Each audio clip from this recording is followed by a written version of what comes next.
Just wanted to do a quick update on the Grizzley 400 cold plunge.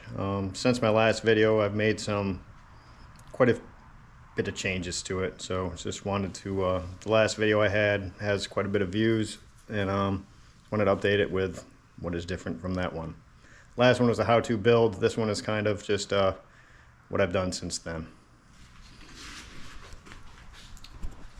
So one of the things I did was I'm now using Goi for a couple things. This is the Goi sockets. Works with the app. I have my GFCI over here, and that is just plugged into the wall right there. So that is wireless. I can turn this on and off from anywhere. And I also know if I need to do that because I'm now using this Goi remote thermometer. So that'll give me alarms. It'll tell me if it's getting too high. I have it set. If it goes above 46 degrees, I'll get a text to my phone. And it's just nice being able to monitor it. This is the app. It shows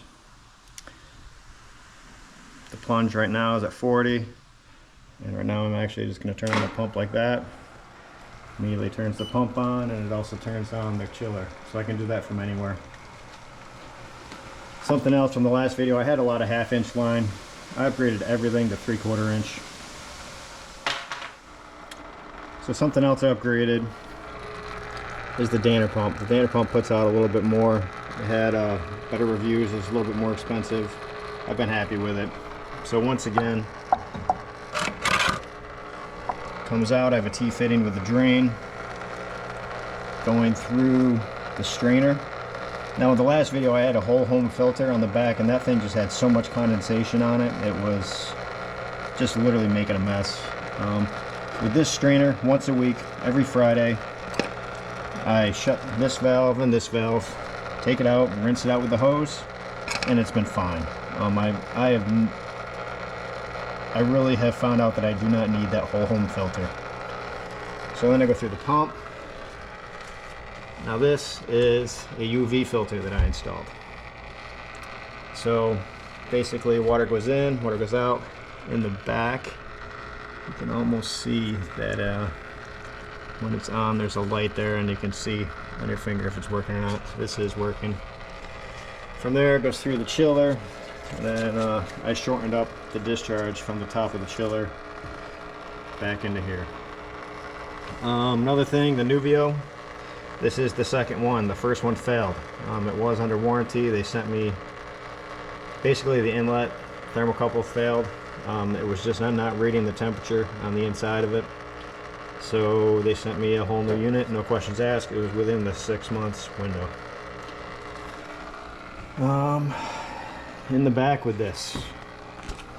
So this is pretty much just a hot tub filter. This is pretty nice.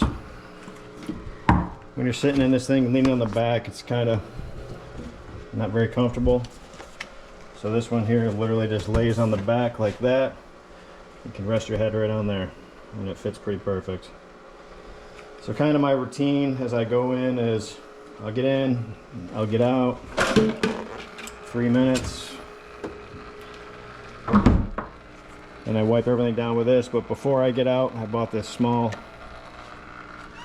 it's a fine fish net. I'll just do the top, just make sure anything gets off the top, and it works fine. I've also got one of your regular pool little scum bugs in there. It kind of collects the oils. Just rinse it out every once in a while. Something else, Fridays, I've been putting this in. It's pretty much 1 capful, and I've had this for about 2 months, and it seems to be doing the job. I mean, it's not making it any worse. I have nothing to compare it to, but I keep the water for about 2 months is what it comes down to. And then I change it out and just start over again. One last thing is we have a hot tub in the back. This was a vacuum that we use for that hot tub. It works really well in this cold plunge. Basically, this filter goes here. That goes over it like that. And